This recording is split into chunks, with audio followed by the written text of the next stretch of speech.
identities. Does a national identity or a religious identity ever take precedence over the other?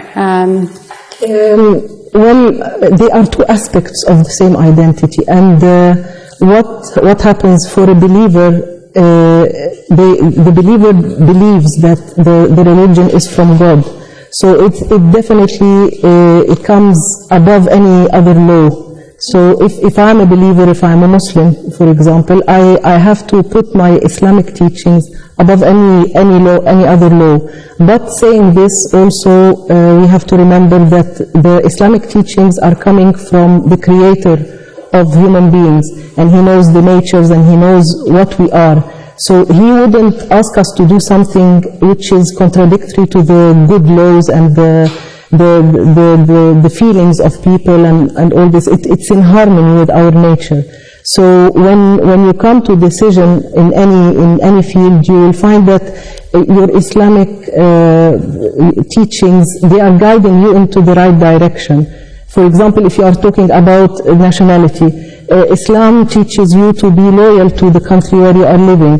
It teaches you to be obedient to the law and so on. So it doesn't contradict, it doesn't have any conflict with each other. Yeah, let's pick up on that. When it does though, when it contradicts, then you've got to make the decision as to which bit you think is more important. Let's ask the audience. What do you do? Are you a Muslim first? Or are you British first? How do you decide what comes first? Yeah, back here. Can we get a mic back here? I think religion forms a fundamental part of your identity, but in various arenas that might not be as prominent as other aspects of our identity. So, for example, in the workplace, whilst religion remains constant and you do pay careful consideration to it, it may take a back seat whilst you maintain your professional identity and concentrate on that, for example. And the same may apply, when you're with various sets of friends or family. You may, concentrate on another aspect of your identity that you're also those people are familiar with. So you try to find similarities with people so that you can find common ground in order to get on with them. But how do you then maintain your Muslim identity? Somebody else, how are you a Muslim and a British? How do you keep that together, or do you?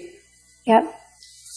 I think that you can keep it together because Islam isn't so straight-laced, It gives, Islam is a teaching for the whole world. It's not for one culture, it's not for a certain amount of people, and it wasn't for a certain amount of time.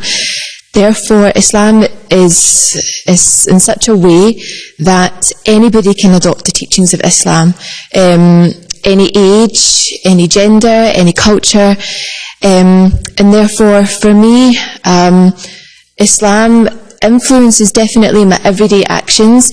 Even if you are in situations, like Sister Neela said, where you can put your religion aside and put other things front, no matter what, there's always an underlying sort of something in your head that you're always maintaining your Muslim morals and your teachings. So Islam is just a complete way of life, and it influences every part of you in any situation.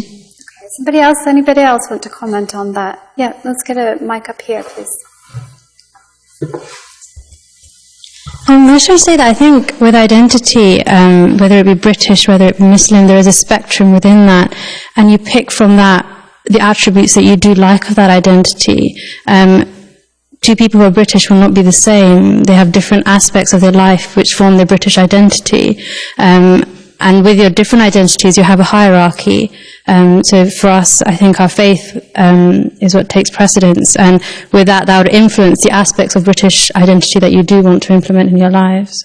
That's a good point. Great. We're going to have to leave the discussion here for now. When we come back, the political consequences of an Islamic identity and why Muslim women in particular are being targeted. Join us after the break. Allahumma salli ala Muhammadin wa ala ali Muhammadin kama sallaita ala Ibrahim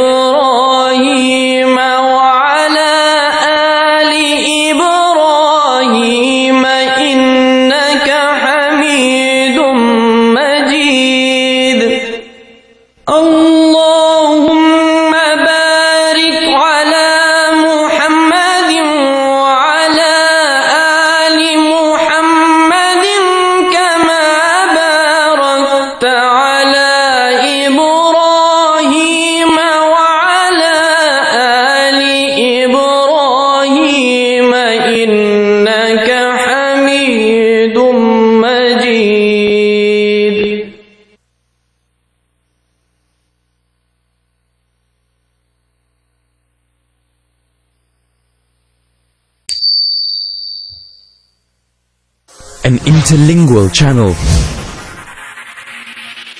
promoting interfaith dialogue, worldwide, live and interactive,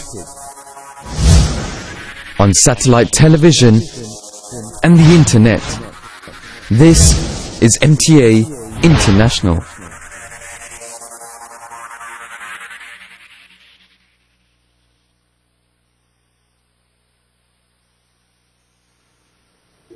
Welcome back to Real Talk. Today we've been talking about identity and how faith and the way that we dress determines our identity. Of course, the identity that we choose to present to others determines how they perceive us. Is this a source of tension? Marzia, how do you think people perceive Muslims? What do you think they think of when they look at a Muslim? Well, probably as many views as there are people, really. A lot of people aren't going to have any problems. Some people may simply not know how to react because they may be worried about saying something that's inappropriate or acting in a way that isn't acceptable. And some of it might simply be a lack of education, a lack of knowledge. People who come from somewhere else, perhaps, and you don't know what the right thing to do is. So that might account for some distance sometimes. Some of it might be misinformation from the media or misinformation from other sources. So that people are wary and might err on the side of caution, choosing not to interact because they don't want to get into something that they then won't be able to handle. Some people may simply be Islamophobic, just as some people are racist or sexist or anti-Semitic. Do you think that there's some reason why people may have this Islamophobia or may have these kinds of perceptions of Islam? I think obviously when you look at, for example, terrorism is the big thing, and if people don't have the correct information or don't know any Muslims, may perceive that is what Islam is, and so when you see this woman that is a Muslim, you know she's a Muslim from the way she dresses, that might be the perception that is come across. Of course, it's different if you're in a more multicultural city like London, where you see it more and more. But if you're maybe further out in the countryside where you don't see that, then the perceptions are they're bound to be different. And Maha, what do you think that an Islamic identity entails for others? How do you think others perceive Muslims? The problem with others is that the majority of the people have misconceptions about Islam, and this is where it comes from, this attitude, the negative attitude towards Muslim. So, in my view, the negative reaction is not towards the Muslim lady herself. It is towards the extremism and the terrorism which is linked to Islam. So we can't actually also put the blame on the non-Muslims, the full blame on non-Muslims, because there are some Muslims who act in a way that results in those misconceptions. So this is a very delicate point that we have to remember also. The other problem is also to do with integration, and people see this as a barrier, see the veil as a barrier to integration, and so they feel that, well, if you're not going to integrate, then why are you living in this society where everybody else is integrating with each other? You have to integrate as well, and they see the veil or the Muslim as not integrating with the general community. Well, like in France, they say that the issue is integration, and yes, that's why certain forms of Islamic covering are although the law was very careful in France not to mention the words Muslim veil or women at all, and what the law actually says is that no face coverings are allowed in public, but they've got some exceptions to that, and one of the exceptions is motorbike helmets, carnival costumes, and religious ceremonies. So, for example, veil in a wedding would be allowed. And obviously, if you take the recent wedding, the prince's wedding that happened, you'll notice that the now princess was wearing a veil at the time, and it's an interesting point because my daughter, she's only 3. She said to me, "What's she wearing on her face? What's that covering her face?" And I said, "It's called a veil." And she immediately said, "Oh, it's like a dupatta," which is what she calls the haircut covering. And I said, "Yes, that's exactly. I mean, that's not something that I even thought of, but immediately. And of course, if you look at the actual wedding that happened, and the media made a lot of the fact that the Prime Minister's wife was not wearing a hat and was not covering herself properly. So it's an interesting concept that this is, the veil or the covering is in the Christian religion, and it's in British culture as well. Right. And Marcia, what do you think? Well, I mean, head covering was part of Christian, Jewish and Muslim traditions from very early on, and that's why nuns, until quite recently in some groups, still cover their hair.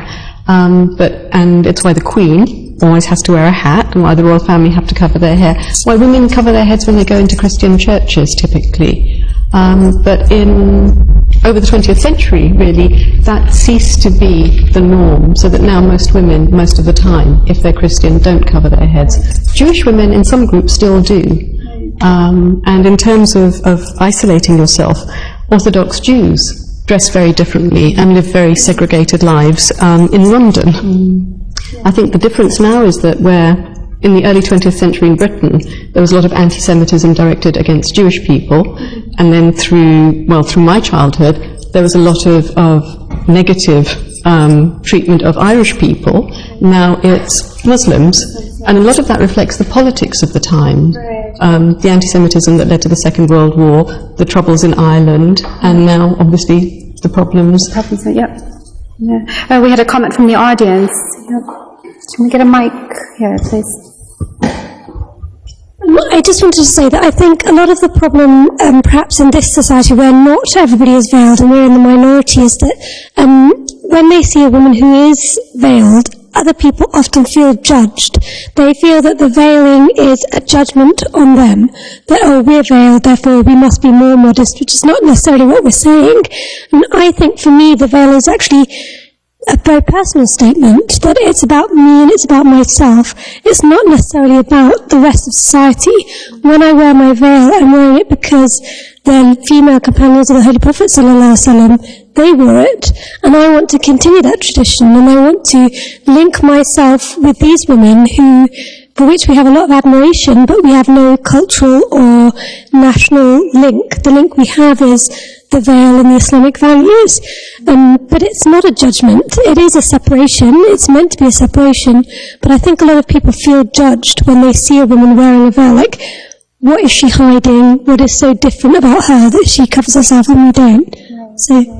In fact, a Tory MP last year, in an effort to pass a burqa ban in the UK, made the point that Muslim women, by wearing the veil, make him feel bad, make him feel like he's not allowed to see her. What do you think about that, Maha? Well, this is actually a personal choice to wear the veil or not to wear the veil. People who feel uneasy about it, it's also their own reaction. Some other people don't feel this, some other people feel happy to see the lady veiled, some people have respect, there are so many different reactions, so this is an individual reaction towards this way of dressing. There was a comment back here, I think. I just wanted to ask.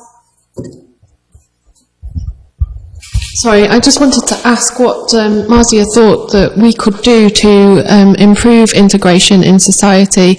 Obviously, we wouldn't all want to all of a sudden de-veil and take our scarves off, but what do you think would be a good thing? Is it just a matter of participating in society a bit more? I know personally we've tried to integrate with our neighbours, make contact with them, so I just wondered what you thought. By being an ordinary person who jokes with colleagues at work, who takes her children to the local school and takes part in the activities that all the parents take part in. I think a lot of those relations are those one-to-one relations where people get invited to your home, have tea and have a chat and break down those barriers at a sort of higher level, at an organisational level. I think this community is doing quite a lot in terms of their open days, the school tours, some of the leaflets. I know it's not always well seen by other Muslim groups. By taking part in politics, you have people who are councillors, you have people who lobby on behalf of human rights issues for Muslims, so that you're taking part at every level of society. And I think that the women have to do it as well as the men. So more women on your committees sometimes, or women in Parliament doing things. And I know that a group of the women here did go to Parliament recently. Because one of the misperceptions perhaps, and it applies to some Muslim groups actually, is that women stay very much segregated so that they don't speak for themselves, men speak for them. But it's perfectly clear that women can speak for themselves, they can represent themselves. But in lots of gatherings, or when you see the Muslim Council of Britain, for example, which is touted as, you know, the voice of moderate Muslims in the UK, problematically, there are no women there. That's a good point. Did you have something that you wanted to say to that? To add to that, because the interesting thing is, in addition to just participating, I think there's a piece around education. So the reason that people either feel judged or afraid is because in the media only the negative parts of wearing the veil are ever highlighted. So I think there's a piece around, you know, bringing to life the positives around why we wear this head covering, because that will then enable people to feel more comfortable around it as well, rather than feeling afraid of what they don't know about. Yep, come on. I just wanted to add that I think that the responsibility often lies on Muslim women themselves, so it's not fair for us to pin all of this sort of negativity on the media or on other people's perceptions, or even if we do, then to misspell or to dispel all of that. It is for us to sort of take up the baton and really take responsibility for it, and to increase our efforts to sort of give an image of Islam that we would want people to see. Yeah. Maha, I want to go back to what Marzi has just said about women not being represented, and the fact that maybe women are perceived to be second-class citizens. How would you respond to that? No, they are not. They are definitely not second class in anything. Even in the Holy Quran, it has been made clear that there is absolute equality between men and women on all levels. And even spiritually, they can reach the same levels of spirituality. The point is that maybe it is actually a two-way thing, that ladies, when they go out, they feel uneasy because of the reactions of others towards them. So they sort of try to withdraw. It is not that they have to withdraw. They can go out for education, for work, for anything. They can do whatever they want to do behind that veil, or using that veil which they are dressed in. But because others make them feel uneasy, so it is like a vicious circle. Yeah. Go ahead. I didn't say women were second-class citizens. But sometimes they're represented as if they might be. So I don't think that they are. No, I understand what you mean, but it is, I think it's a two-way thing, you know, it comes from both directions, and this is the result of it.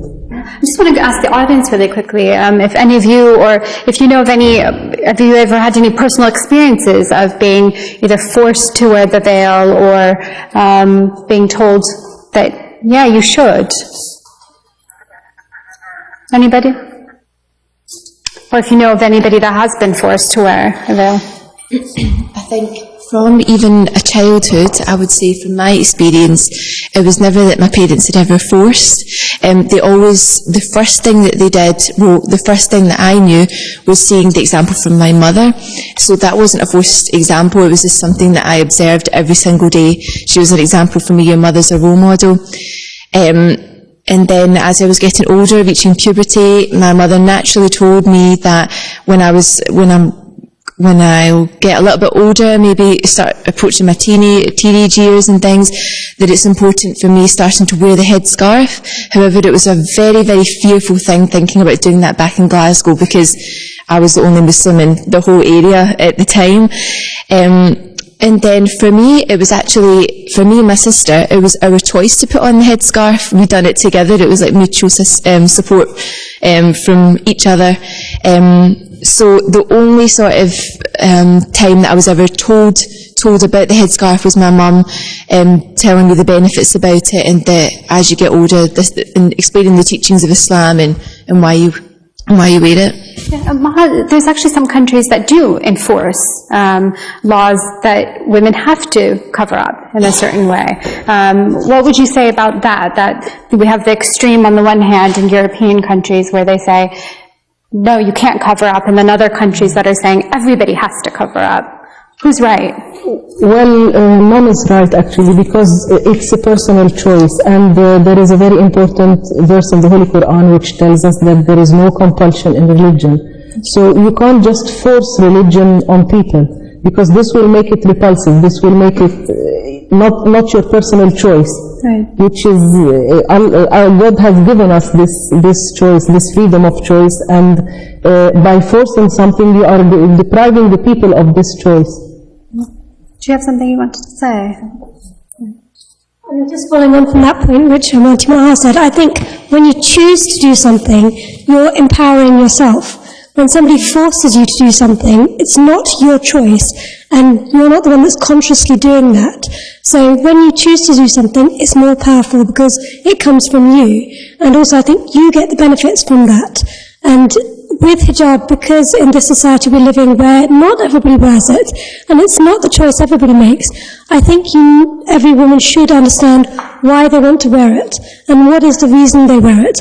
And if they don't understand why they want to, and why they choose to, I personally think that's a little bit like just the shell, the outer shell, and it's missing the important thing inside. There's a comment back here.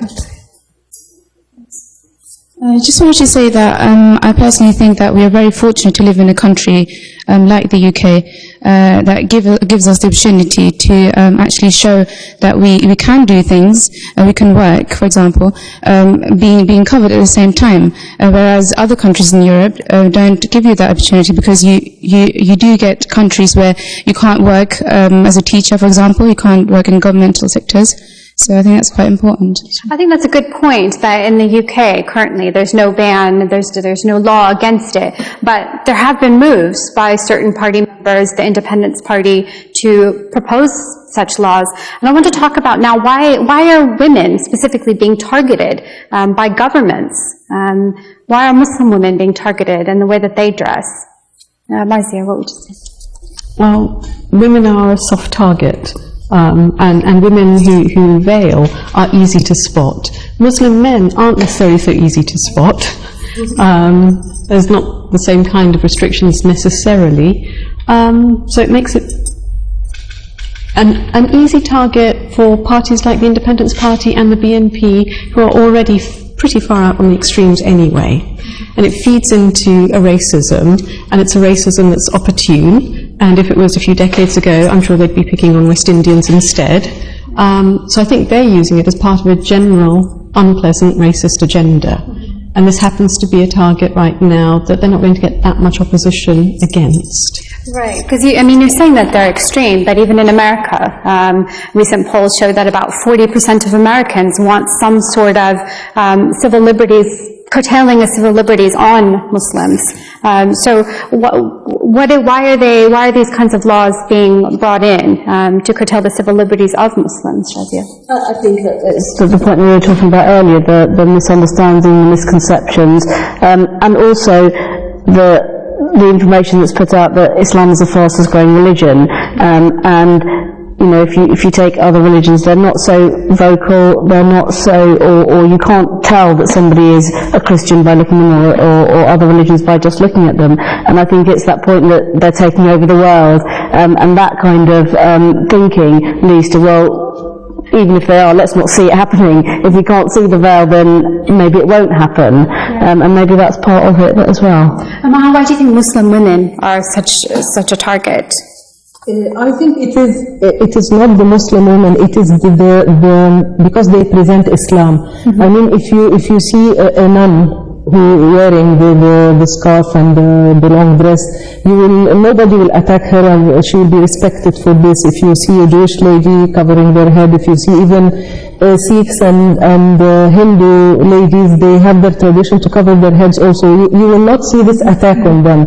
So the attack is not on the women, or not even on the veil. The attack is on being a Muslim, on the identity as a Muslim. And because, as was said, that it is a soft target, so this is what it is. It is not the actual dress that is targeted. Right. What about the audience? Let's hear from somebody that hasn't spoken. Do you feel targeted? Yeah, back there. I don't feel targeted as such. I just wanted to go back to the whole issue of it being a political agenda. I think the issue of Muslim women and the veil in general is commercialized a lot in the media. For example, the hijab in France, the burqa ban in France. I asked one of my friends who lives there, and I said, what is it like after the ban? And she said, it's all really hyped up in the media. Not a lot of people are targeted there, people that do wear the burqa. I mean, they're just living their normal day-to-day lives. I think that there aren't so many that cover their whole face, but I think even the police in France have made the point that, you know, we've got better things to do than really be doing this. And I think that what one of the things they have been told is they are not to remove it from them. If they see a Muslim woman wearing a full face veil, the police are told that they shouldn't remove it. But they can then arrest them if they want to. But I don't think although the ban is there, it is meant to be being enforced. I don't know how far. From a legal point of view, what does a Muslim woman do in France or in a country that does have such a ban? What do you do? What would you do from a legal point of view? Well, obviously, there is that law in place, so they are entitled to prosecute on that basis. And of course, you know, as a European country, the person can take it further if they wish to through the court system in France. And then, of course, when they've exhausted all the possible opportunities in France, to take it to the European Court of Human Rights and see whether there can be something done there. But is there anything that would help them? I mean, are there certain laws of freedom in these countries, international conventions? Well, the European Convention on Human Rights has a freedom of religion. There's also the freedom which is for private and family life. So in that private life comes into your identity, how you behave, what you do, and of course that's an issue. You have that freedom. However, you know, those freedoms can be curtailed by the government if and when necessary, and it depends whether it's proportionate to the aim that they're trying to maintain. Okay.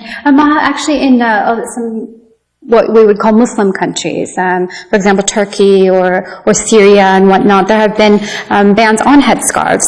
So what does a Muslim woman do in terms of the religious teachings? What would we do if we were living in such a country and we wanted to cover? What does Islam tell us? Well, from the point of view of Islam, you are not supposed to obey something which is contradicting the teachings of your religion. If Islam tells you to do something, this has to have priority. The Holy Quran teaches us to obey. There is the verse which says that you should obey Allah, you should obey God, and then you should obey the Holy Prophet ﷺ, and then you should obey those who are in authority. Those who are in authority are not only religious authority, they are everything. If you are at work, your boss, the manager, is the one who's in authority. As a citizen, the laws of the country, the ruler of the country are those who are in authority. So by Islamic, according to Islamic teachings, you have to obey them, but on the condition that this does not contradict the teachings of your religion. And there are two issues here. Sometimes it is your own choice to do something Islamic which is over what is prescribed by Islam. So this is your personal choice. If it is one of those things, then maybe you have the choice to think again, do you have to do it or not? But the main things, the main teachings of Islam, you cannot contradict them. You have to obey them and put them in the priority. There are those countries then that have the banning of the headscarf in public places. Are you then saying that the Muslim women shouldn't go in those places, or that they should go in and still wear their headscarf? It depends. I mean, if there are some sacrifices also here. Like if you are in a job and the people where you work, they don't allow you to wear the headscarf. It is a sacrifice you will have to make. Maybe you will definitely have to continue wearing the scarf. If they want to sack you and get rid of you, then it is their own choice, and this is your own sacrifice for the sake of your religion. You can't sacrifice your religion for anything else, according to the teachings of Islam.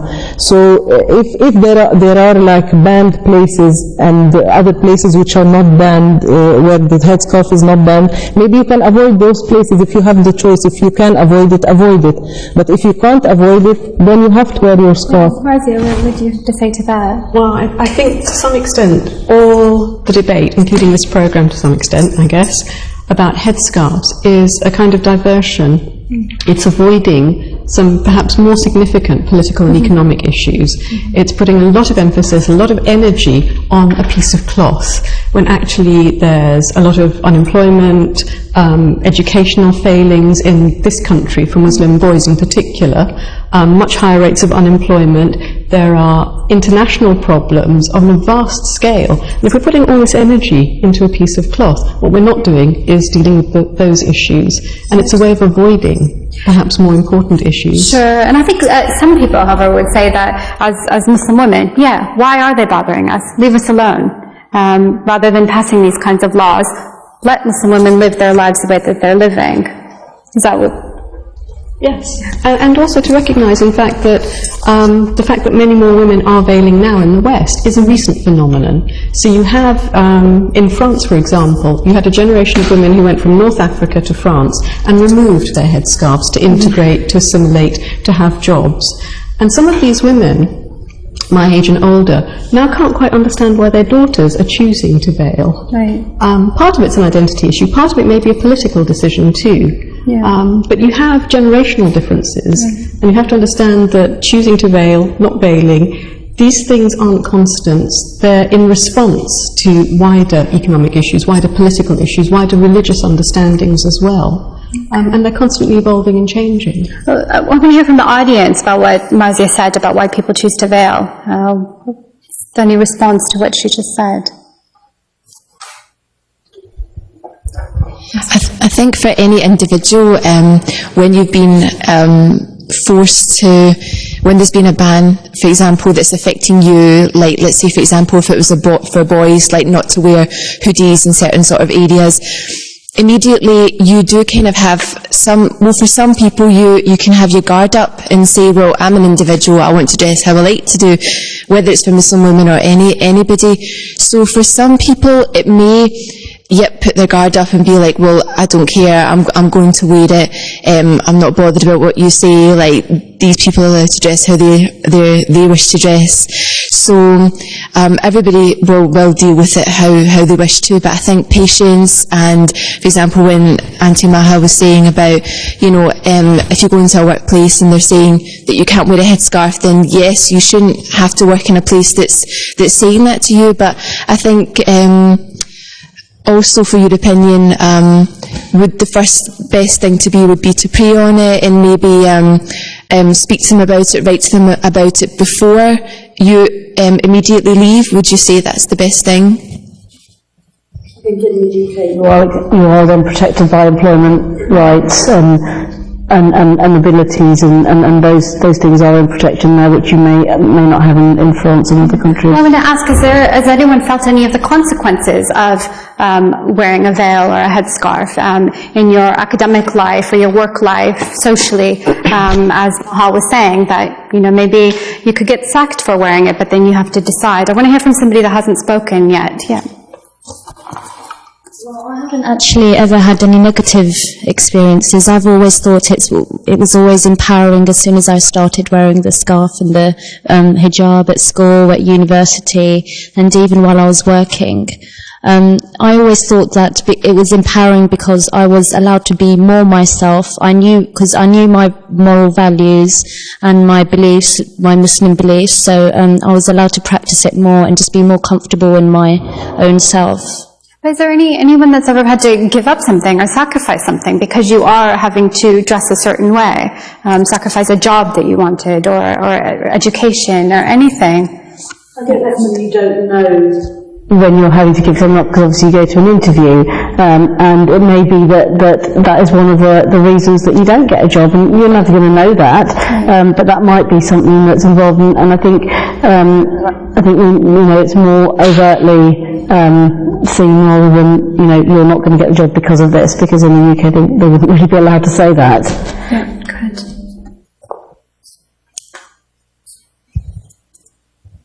I just wanted to quote an example which Hazur gave about a year ago in his one of his Friday sermons.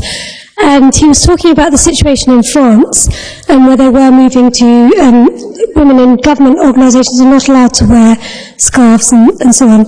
And he gave the example of a young girl who was working in an accountant's office, so it was not a government organisation. She started the job wearing her scarf, and her boss then started putting pressure on her to remove the scarf.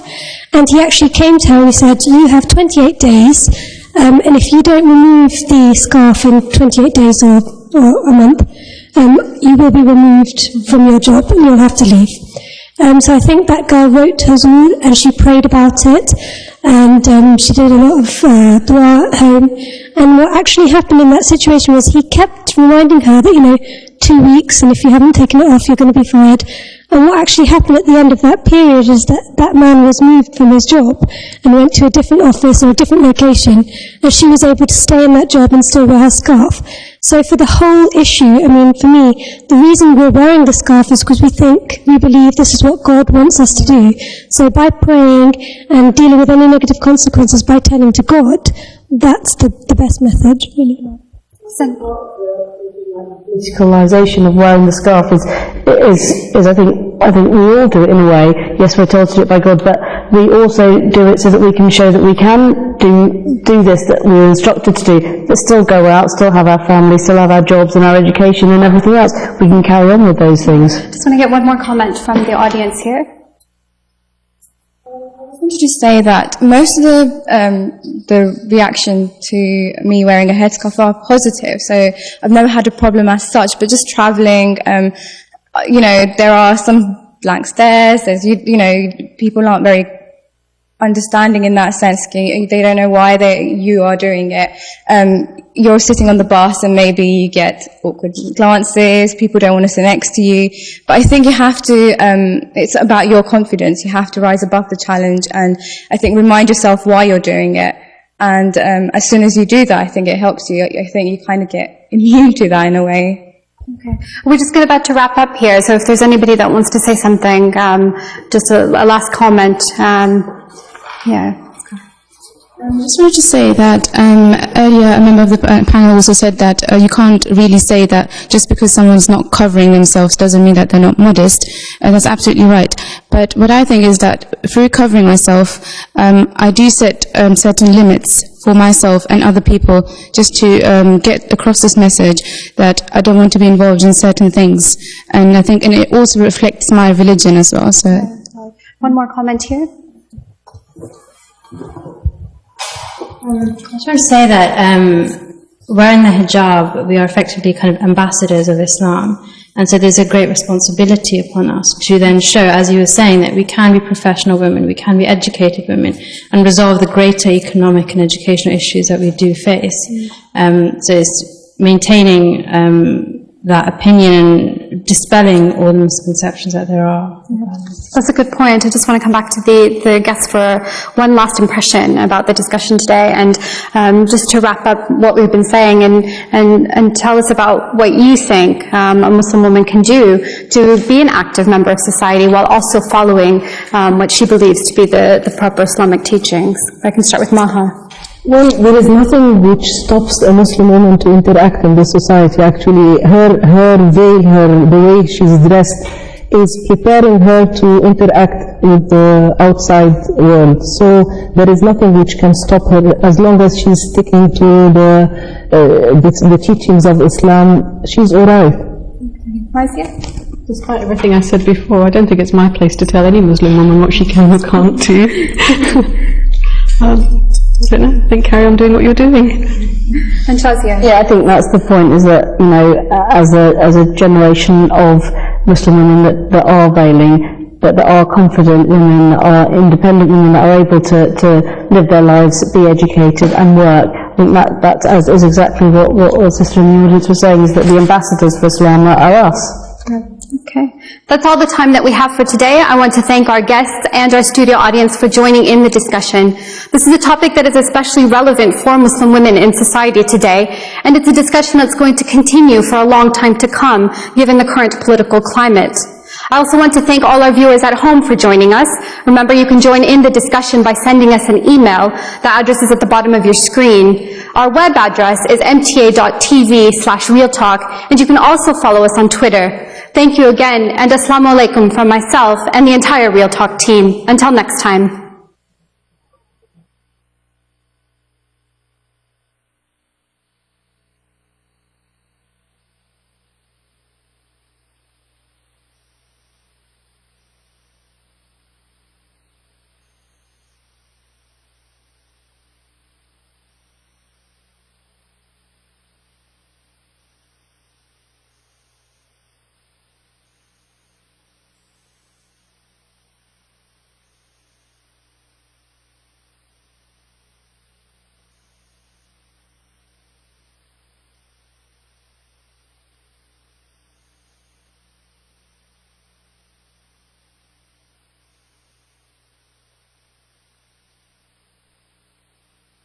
ما كان